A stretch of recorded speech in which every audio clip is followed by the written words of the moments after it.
One of our favorite guests is with us. Robert Moss is an expert on dreaming. Well, that's one of the things he does. He's also been a journalist, expert in ancient history, but he has written 2 books about dreaming, one of them specific to dreaming. His latest, Dreams, Coincidence, and Imagination. So it's more than just dreaming that we're talking about here. It goes beyond that. And I'm curious whether you really believe that coincidence is, in fact, something that people can use, or whether that isn't something that just accidentally happens. Hey, Henry, it's a great everyday navigational tool. Let me give you an example of how you can live by coincidence.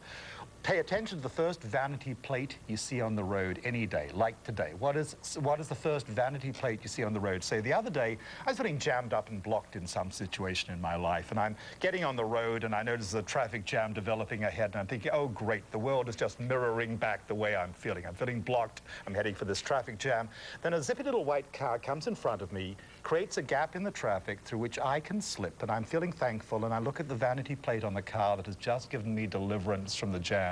It says, create. Create. And I'm thinking, wow, I've got 2 messages. Number 1, don't feel jammed up when you can be creative and find a new way. And number 2, don't think you have to figure everything out, because the universe might be friendly if you let it be. Well, aren't you really talking more about being open to, just being open to ideas that are around you? Because the fact of the matter is that half the coincidences aren't going to mean a darn thing in your life. But some of them might actually be. Well, that's right. I mean, we want to get outside the box. I mean, most of what we suffer, most of what goes wrong in our lives is a result of us putting a box or a fence around ourselves, not being able to think or experience beyond it. So this is all about living a bit more spontaneously, being open to spontaneous gifts that come up any day if you're open to them. Right.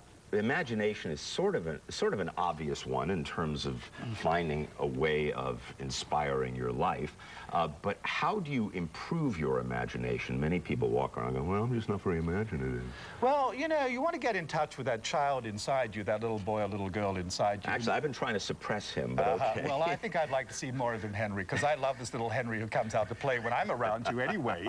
You know, you look at how great writers, great scientists, great inventors, you know, dream things up. What they often do is they have the magic of childhood. Einstein, when he was asked to explain his creativity, said, it's basically because I never grew up. I was a slow developer in school. I kept in touch with a little boy inside myself who was open to wonder, open to magic, open to making things up. What worked for Einstein? We may not be Einstein, but what worked for Einstein can work for us.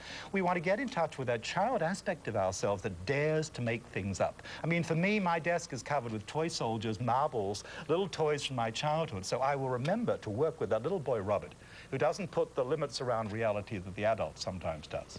Now, you're in town doing a dream workshop, and to be perfectly honest, I have always been very skeptical about the whole dream business.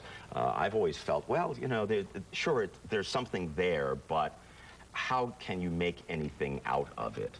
So convince me that actually dreams are an important part of my life. Well, let me tell you a story from history just to make it clear that this is about all of us. It's about humanity's odyssey on the planet.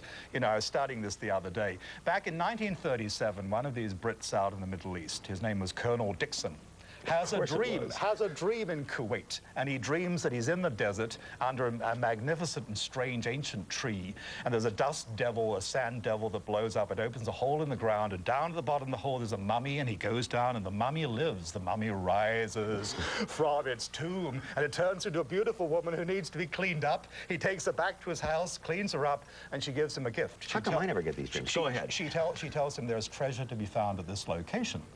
And he thinks about it. He goes and sees an old Bedouin woman who is good at interpreting dreams, and she says, well, I can identify that tree. The place is called such and such. You need to move your oil rigs for your British drilling company to this site instead of the dry hole you've been digging. And they do it, and they strike oil, the biggest find in Middle Eastern history, and they give us a history and a reason for fighting over the Middle East that's been going on ever since. We're talking about a dream with an interpretation, identifying the biggest oil find in Middle Eastern history. How about that? How about that? This is pretty important stuff in our history.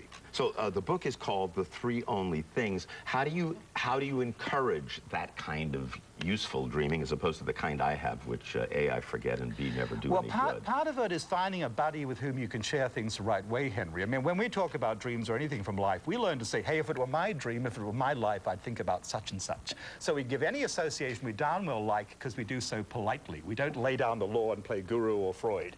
If you tell me a dream or anything from your life, I won't say to you, Henry, this is what it means, believe me. I will say to you, if it were my life, Henry, I'd think about such and such. And then when we've had that conversation, I'll say to you, what are you going to do about it? Some action you can take so it becomes active. Robert Moss, thank you very much for joining us. Always a pleasure to have you in. Come on back whenever you're doing another dream session. You're a dream guy, Henry. And you're a dream interview. Thanks very much for joining us, Marty.